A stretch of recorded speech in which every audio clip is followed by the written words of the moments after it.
Hello there and welcome to bnettv.com. I'm Michelle Sklar. We're down here at the CTIA Wireless 2008 show, and I am joined by Zed USA's Brian Casazza. Thank you so much for taking the time to speak with us today. My pleasure. Are you enjoying the show? Oh, absolutely. Wonderful. Is this your first show? No, we've been at it for quite a while. So you're a seasoned professional, are you? Yeah, since the end of 2001. So. Oh, fantastic. Awesome. So let's get into it. Tell us about your company. Well, okay, sure. Just to give you a little bit of context, it's still really a challenging market to get mobile content services to market efficiently and effectively. Issues around DRM and rights management, a lot of fragmentation in our market. So we're really the trusted partner that helps our media partners and carriers get to market efficiently and effectively. What we're doing now is Zed USA, which was formerly 9 Squared. We're really happy to be here today and announcing kind of the merger of those two companies. Okay. And going forward, really looking at providing the best of business solutions and consumer experiences, really kind of spanning that whole entire mobile media value chain under one roof. Okay. Why that's exciting for us is that we're really enabling an application and capability set that's mobile applications, content discovery and delivery platforms, everything around content, merchandising and programming, and social networking capabilities. Right. So Brian, give us sort of a real-world example, if you will, of what you guys have put together. Sure. So as an example, in the context of Zed now, we're giving our trusted media partners that we worked with real closely at 9 Squared a pathway to monetize their content on the global framework. We're now in about 50 different countries with Zed.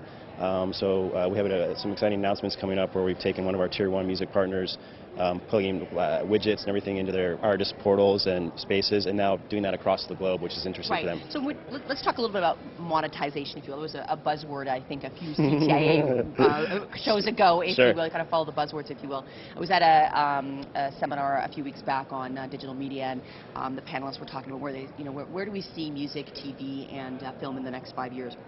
And so we're talking about monetization, and we've kind of fallen into this I'm not going to call it a trap, but a convention, if you will, of the only way to monetize content is through advertising. Yeah.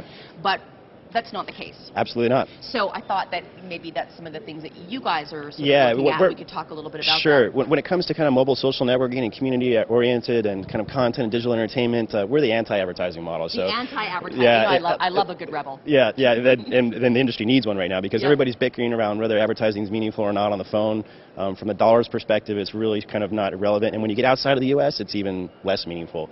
A lot of dollars are spent online in the U.S., but outside it's a very small number. Right. So what we're doing is, our business hit $550 million in revenue last year, $100 million in earnings. That's around selling high-quality entertainment content. Okay. So if it's not just about advertising, then like what are some specific ways that you can monetize content? Through premium content, through subscriptions? Yep.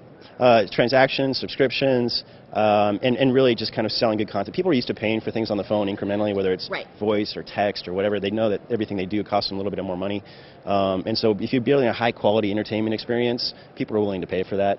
We do think there's a future there around advertising eventually. But for us now, it's really about just selling more content. Right. And I think it's not the case that we won't make money through advertising, obviously, and that's not significant, but it's just that there are other revenue streams, if you will, and I think that you obviously touched on something that people are actually used to paying for things with a phone, with their mobile device, more so than they ever were just on their PC. That's right. And there's sort of a struggle, if you will, as far as marketing on the World Wide Web, because people aren't willing to pay for as much, because you're used to willing to pay things on your phone, but at the same time, I've sort of seen companies kind of shy away from that. It's like the convention is advertising. Now, well, just one more comment on that. I mean, when you're trying to do things like build applications and services across phones and hundreds of different phones and multiple network types, it's a really serious investment. And particularly when you're trying to do rich media and applications and on games, online and all that stuff. To try and support that with advertising on a global level is not feasible right now. So you need to have other types of revenue streams to get there. And then eventually we'll layer in advertising. But we need to do it in a relevant way and have a really closed-loop system for advertisers, which isn't quite there on the phone yet. So let's go back to your business model and what you guys are doing. I didn't mean to cut you off earlier. You had talked about what you guys had accomplished last year. Yeah. So at Zed in the U.S., we've got about 19% market share in the ringtone business. We're leveraging all those cash flow and relationships, carrier media, and driving a lot more into different kinds of content verticals, platform development.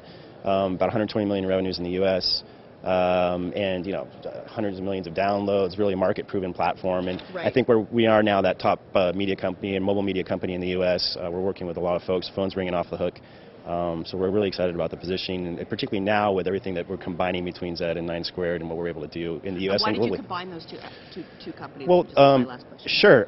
It was a nice synergy, not a lot of overlap. They were looking for a presence in the U.S., which they hadn't developed yet, and at the same time, they've been primarily a direct-to-consumer business, which right. had done a lot of their own content development.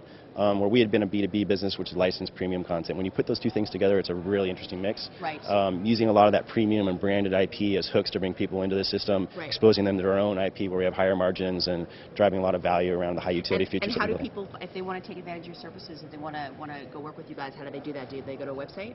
Yeah, they can visit us at zedusa.biz. They can still type in www.9squared. That'll get them there as well. Awesome. Excellent. Brian, delightful. Really appreciated that. We're here with Brian Casazza of Zed USA. We're here at the CTIA Wireless Show, and I'm Michelle Sklar with BNetTV.com.